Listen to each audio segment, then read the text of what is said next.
তো আজকে একটা সুন্দর রেসিপি তোমাদের সঙ্গে শেয়ার করছি। তার জন্য পেঁয়াজগুলোকে ওইভাবে কুচি করে নিয়েছি, আদা আর আলুটাকে এইভাবে ডুমো ডুমো করে নিয়েছি, আর ডিম সিদ্ধ করে নিয়েছি, আর একটা বাটিতে কাজু কিশমিশ নিয়ে নিয়েছি। ডিমগুলোকে নুন হলুদ দিয়ে লাল করে ভেজে তুলে নিয়েছি, আর ওই তেলেই আলুগুলোকে তোমার লাল লাল করে ভেজে তুলে নিতে হবে। আর চালটাকে জলে ভিজিয়ে রেখেছি। আলুগুলো যখন এরকম লাল লাল হয়ে যাবে তখন তুলে নেবে। তো ওই তেলেই আমি তেজপাতা আর গরম মশলা ফোড়ন দিয়ে দিলাম। ফোড়ন দেওয়ার পর তুমি পেঁয়াজ কুচিগুলোকে আস্তে আস্তে দিয়ে দেবে।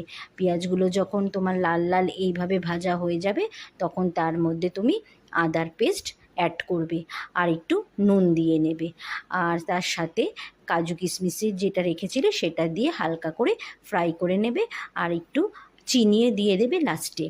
তো যখন পেঁয়াজগুলো ভালো মতো ফ্রাই লাল লাল হয়ে যাবে তখন তুমি যেই ভাতটা করে রেখে দিয়েছিলে আগে, তার মধ্যে পেঁয়াজ ভাজাটা দিয়ে নেবে, আর তার উপরেই তুমি ভাজা আলুগুলোকে এইভাবেকে সুন্দরভাবে সাজিয়ে দেবে। আর তার মধ্যে তুমি একটু গোলাপ জল আর একটু কেওড়া জল অ্যাড করে নেবে, আর একটু মশলাও দিয়ে নেবে, বিরিয়ানির মশলাও দিয়ে নেবে, আর তার মধ্যে তুমি নুন আর চিনিও পরিমাণ মতো দিয়ে নেবে।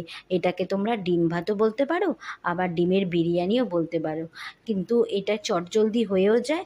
আর দুপুরে এক ডিম বিরিয়ানি বা ডিম ভাত দিয়েই তোমার মেনুতে হয়ে যাবে, আর ডিমের ঝোল করার দরকারও পড়বে না। তো আমার একদম ডিম ভাত রেডি, আর লাস্টে আমি একটু ঘি অ্যাড করে নিলাম।